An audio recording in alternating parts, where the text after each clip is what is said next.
Hello, I'm back with some Escape from Tarkov, and today it's another glorious day since we've got a nice little patch.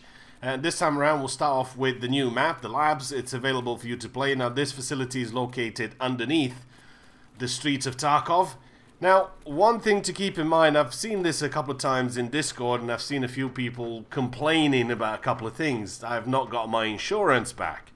Well, since this is a secret lab, it's not supposed to exist and is not roamed by regular scavs, but by raiders, this is not going to be returning your insurance. So whatever you bring in, if you lose it, it's gone.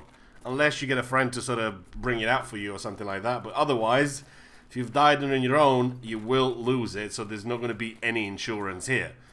A couple other things that they've added in was offline mode. So you can actually have quite a few different things in there, which I'll go into detail a little bit. The new offline mode interfering with more flexible settings and boss difficulty, number, the ability to activate bosses or arrange a war between the scavs, and with additional mode tagged and cursed when all the scavs want to kill you, etc. Well, nothing really new there. They want to kill you anyway, so they've also got a couple of weapons in there. They've got the Remington 700, they've got the RPK-16, HK-416, and ADAR 215. So there's a couple other things in there. I mean, you've got hatchet, crash axe, tactical sword M2, bayonet, entrenching tool. They've got all sorts of other cool stuff in there for you to discover in this here new patch.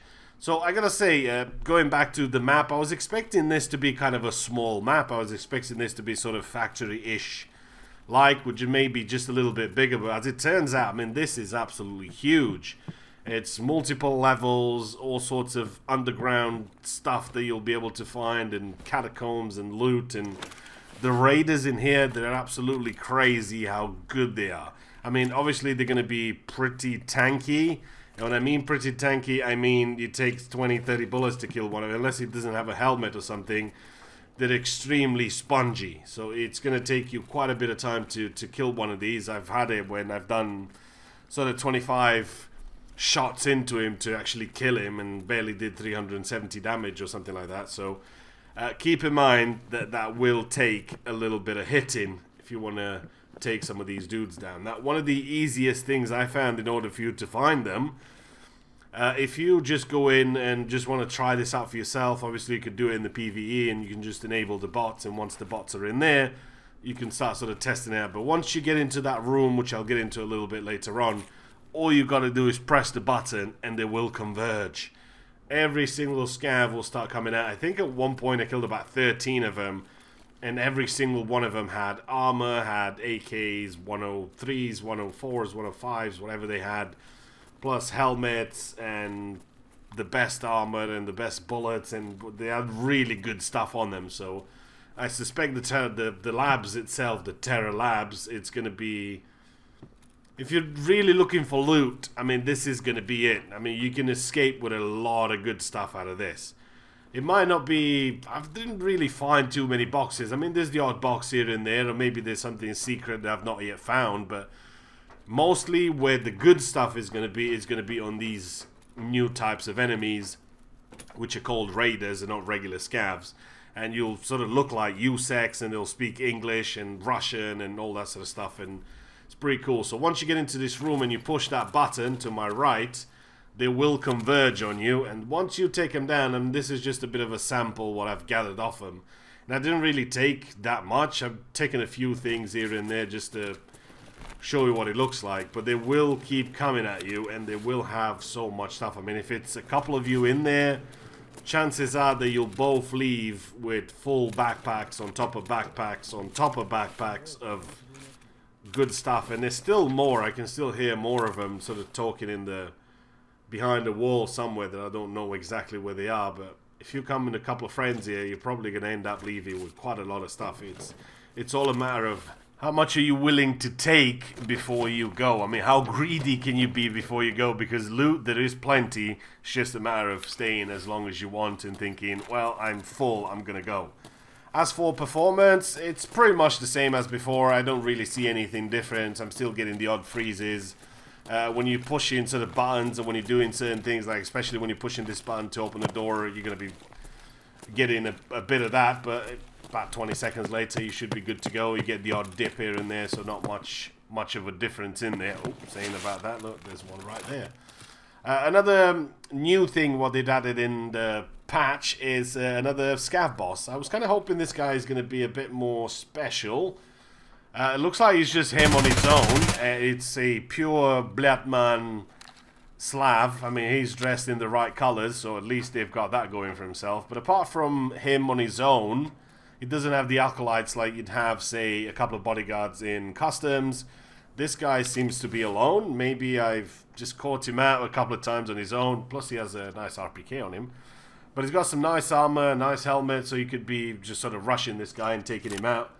Once you took him out, get all his loot, and then you're good to go. But all in all, I was kind of hoping that he'll have maybe a couple of bodyguards with him, a couple of other scavs, just to try and protect him, since he's going to be a good source of loot. Plus, he's going to have a sort of different weapon every single time you go into it. First time he had, I think he had an RPK.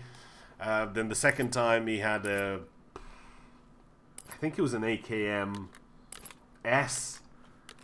Then he had a PP-19. Then I kind of killed him a couple of times because I noticed that if he's going to be on his own, I'm just going to go ahead and respawn a couple of times, rush him, see what he has, just to see if he has anything different. When it comes to his pockets, it looks like they're really deep, full of grenades. He kind of always has the same thing, but his primary weapon sort of changes. So at least if you're coming in with not a lot of gear in here, you can rely on him as well to pick up some of that loot.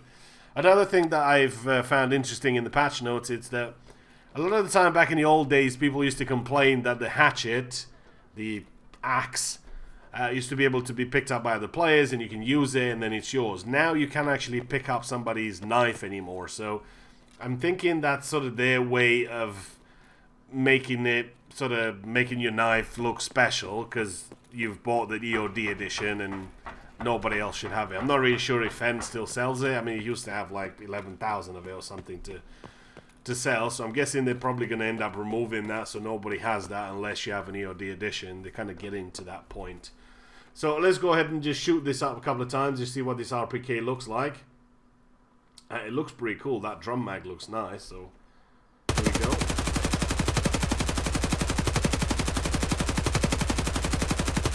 Yeah, I'm a lead farmer, mother.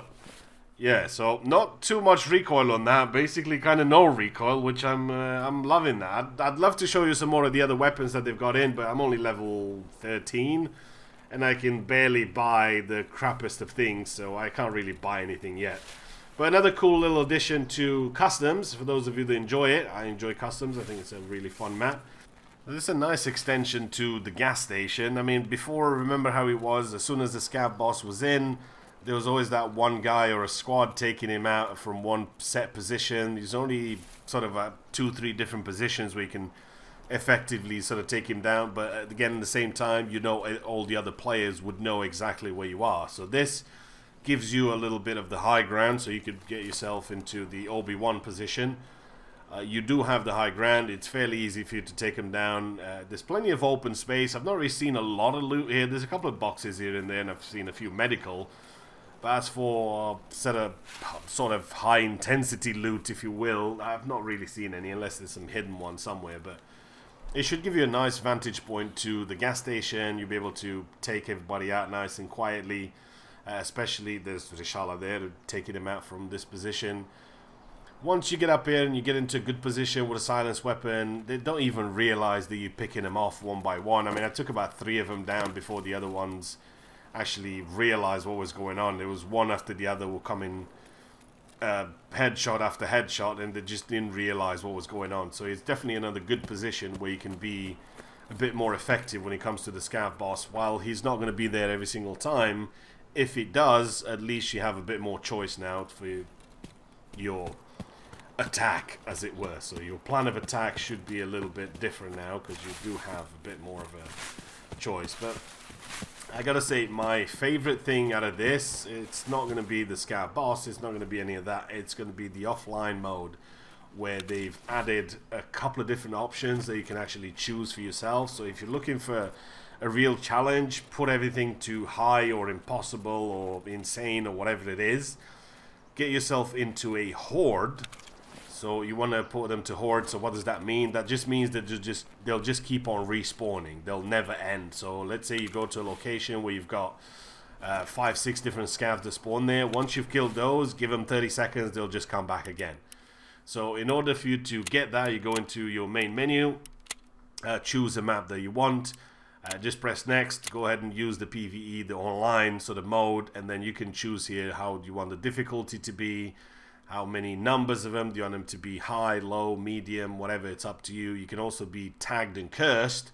You can have a scav war, so basically the scavs will shoot each other, and you can have them tagged so they can find you and hunt you down as much as they can. So all in all, I think this is one of the coolest things in the update. Definitely enjoyed it. I did try one last night. I managed to stay in for 42 minutes on the woods with them hunting me down like a dog, and I did get about 61 of them, but I think I could do a little bit better in the next one. So definitely looking forward to this one. So that's pretty much it for the update. It's going to be linked in the description with everything else. They've added a ton of other things, so hope you enjoyed it, and I'll see you in the next one.